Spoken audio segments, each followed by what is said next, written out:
I decided that I would show you some video footage from some of my trips overseas to the Philippines. I don't know if there's anything from Taiwan in there, but this is definitely the Philippines. Anyway, there's monkeys in the Philippines, and monkeys have social habits, just like human beings do. They're very interesting animals.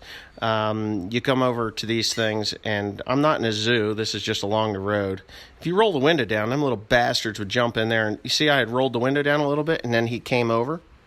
You can see that the camera's outside of the car. It's only opened a tiny little bit. And there were a few times that I had to close it up. But anyways, what I'd like to talk about while you're watching these little clips of this vacation or time away from the farm is the United States and other parts of the world, and people who feel that they should never travel outside of the country. I insist that if you are thinking about taking a trip to someplace weird and exotic, do it. You will come back to the United States with a totally different perspective on life.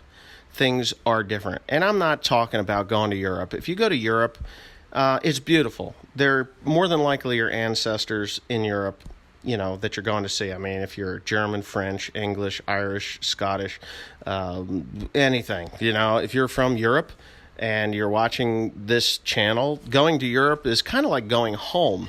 It's really weird because I've been to England, Belgium, France, Wales. I didn't get to Scotland, but I was in Wales for a little bit. Beautiful, beautiful, beautiful countryside.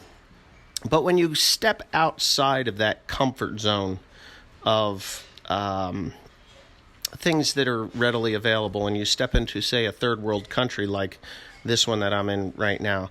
I'm in a Toyota heading up to Mount Pinatubo. That's where I'm going in this footage.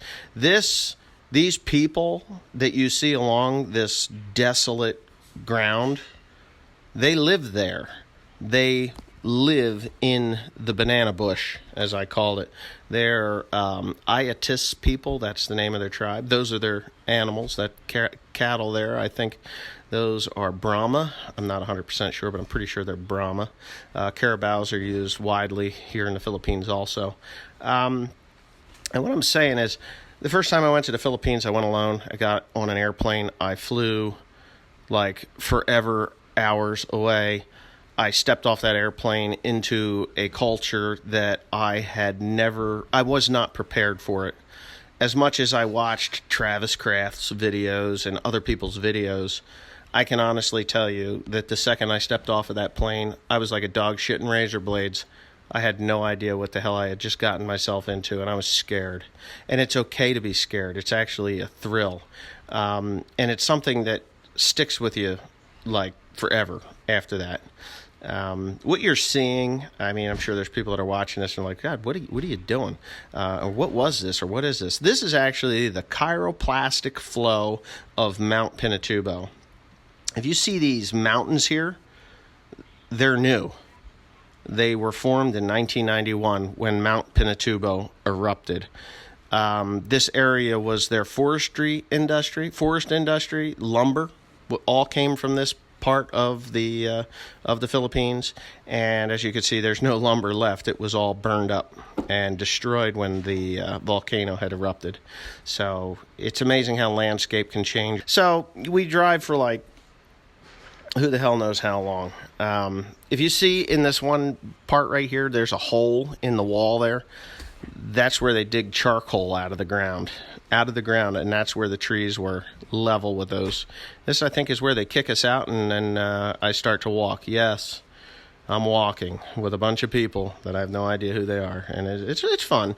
I mean, it was a lot of fun. I definitely did this trip and was I missed my family, but I also was glad that I went because you just, like I said, you leave the United States and the comforts of your own home and the dramas that you have here, and you go to a place like this, and our dramas are nothing to what they go through. I mean, there is a term that a friend of mine uses. She calls them first world problems. First world problems is I'm depressed because my dad wouldn't let me go to the movie theater with my friends.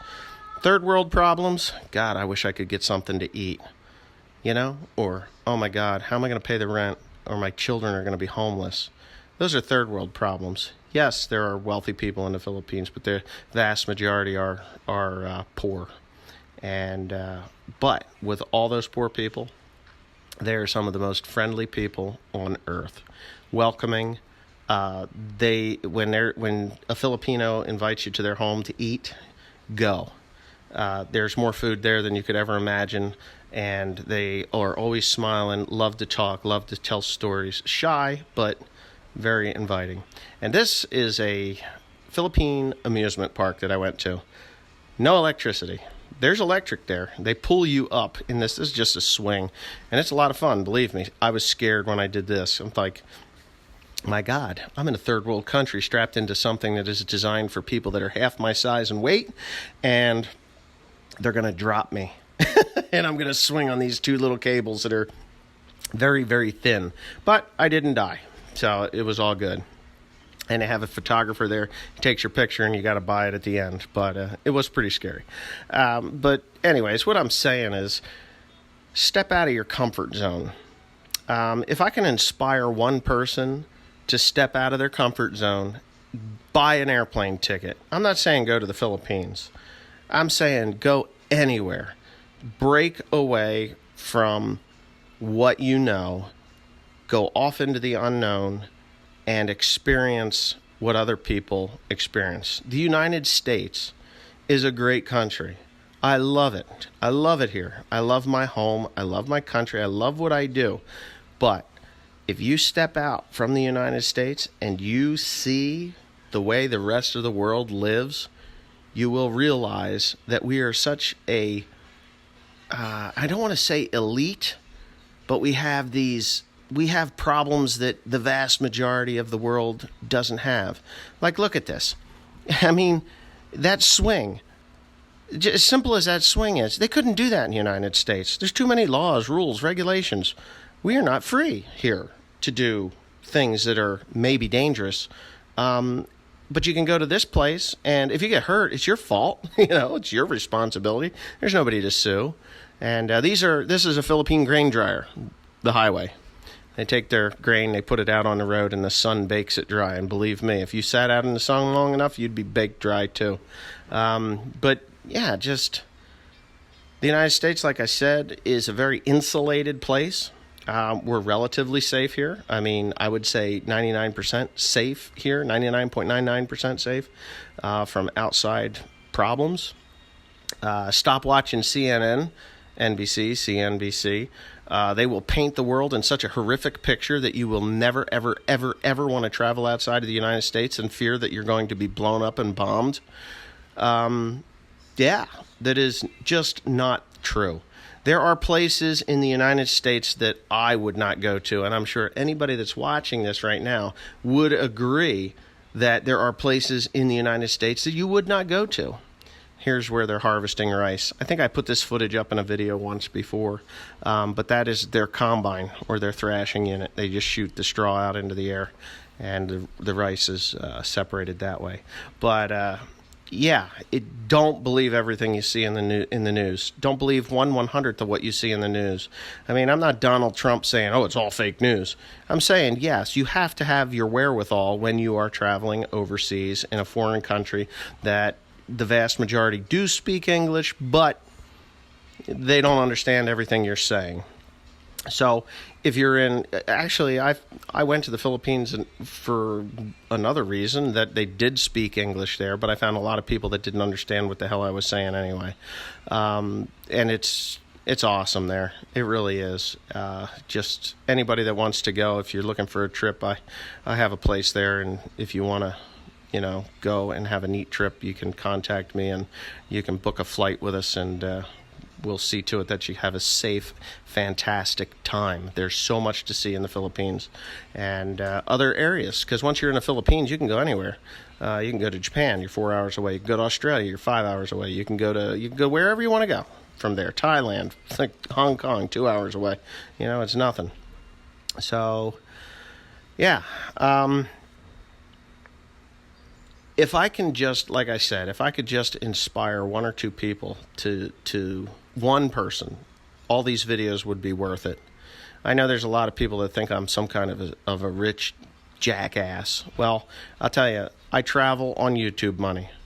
Okay, that's what I do. I call YouTube money my fun money, and I travel on YouTube money. None of the money that's generated from the farm goes into my travels and other things. Even when I went to England last year, that was all YouTube money, and it was fun. So, anyways, you're about ready to see another section where I can stop talking and you can just watch and see. Maybe you've seen this footage before, I don't remember, but I hope you've enjoyed this, and I just hope that somewhere someone takes off and does something outside their comfort zone and takes in the world and maybe becomes a world traveler and sees things that they would never have seen unless they've watched my One Lonely Farmer channel. Thanks for watching. Okay, I'm at Mount Samat. The Samat, which is the second starting point. I was here, if you can see this thing. A huge cross on top of a huge hill. So I'm going to kind of pan out and around. You can see I'm going to be up at the top of this thing in a little bit. You can see this up here. There's an elevator that goes all the way to the top, and there's two viewing rooms. There's a gigantic cross. They got some really cool stuff up here. Pretty much all just dedicated to the I think they called them the battling bastards of Bataan. The Japanese, of course you know a little bit about it, but the Philippine scouts and the American soldiers fought like hell against the Japanese with no support from the U.S. because they opted for to fight in Europe over the Pacific. They figured they'd conquer Europe first, and then go to the Pacific to fight the war, which was later on. Even though they did fight with battleships and stuff. Up and away we'll go in a few minutes. They got a elevator. We don't actually have to walk that, but an elevator will take us to the top.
Dito ka, boss.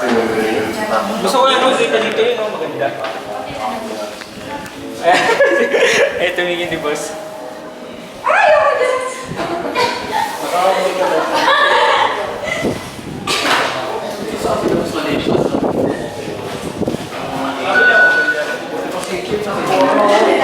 Okay, so now I've been at the top of this thing. Yeah, at the top of that. 160 feet to the viewing deck, and that's what you saw just prior to this video. And yeah, it was kind of cool. But anyways, yeah, now I'm going down to a museum. Maybe we'll get something down there. Here's another view from down below. You might be able to see that thing a little better. Yeah, this has been quite a trip. Got all kinds of things that you can see. Now, the Philippines are kind of funny with the pollution because everything's always under some kind of haze. I asked several people if it ever clears out, and they're like, well, no, not really. It's just the way it is. But that is the Manila Bay. Well, you can see the pollution. Look at that burning light down there. I'll see if I can zoom this bad boy in. That's, I believe, an incinerator or a power generation station. I'm not even sure. It could even be a refinery for all I know. Yeah, and Clicky the camera. This is a different Clicky the camera, so don't complain. Got all kinds of things. This is a museum here underneath, and there's like a stadium thing or a bunch of names for the people that died here. But there's that cross. Now, I was in the top of it, in the lateral, or the lateral viewing rooms. They would not let me up top, not for a lack of trying. But we do have an array of guns. Like there's a pack cannon, but that is not an American pack cannon. That is actually a Japanese pack cannon, or howitzer, pack howitzer. The Japanese only had little guys, which kind of makes more sense to me. You know, being an American, we're always been known to be bigger and better than most.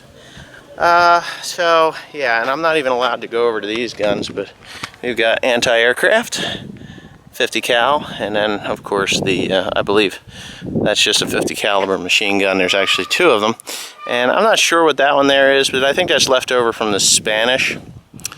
I'm pretty sure that's left over from the Spanish, because it is actually a black powder. I'm going to go look a little closer. It says keep off, so I can't walk out there, but I can walk up to it, which I think is pretty cool. The view here is just breathtaking. I'm sorry.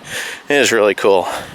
Totally left over from the Spanish. I can't imagine that the U.S.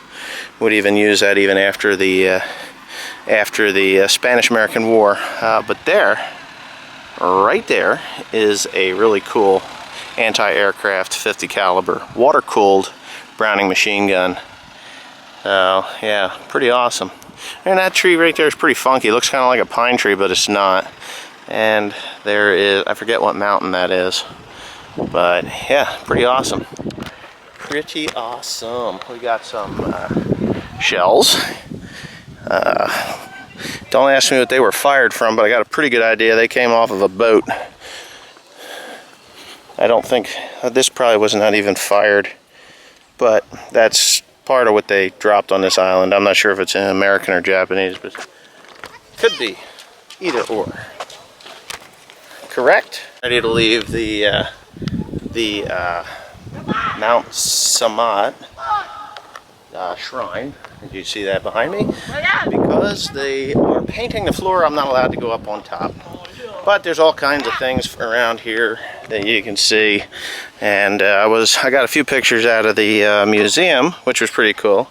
But my driver, George, I think he would like to have this on the front of the Western Star. And these things here, these are big. But yeah, breathtaking views from up here. It's really, really something else.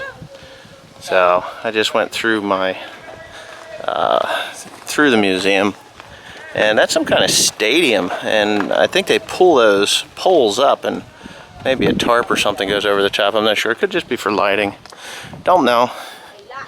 That people are all looking at me funny because I'm talking and pointing this camera at myself. It's kind of funny, but yeah, you can walk around this whole entire thing, which I may just do in a real quick video, but there's a lot of people here.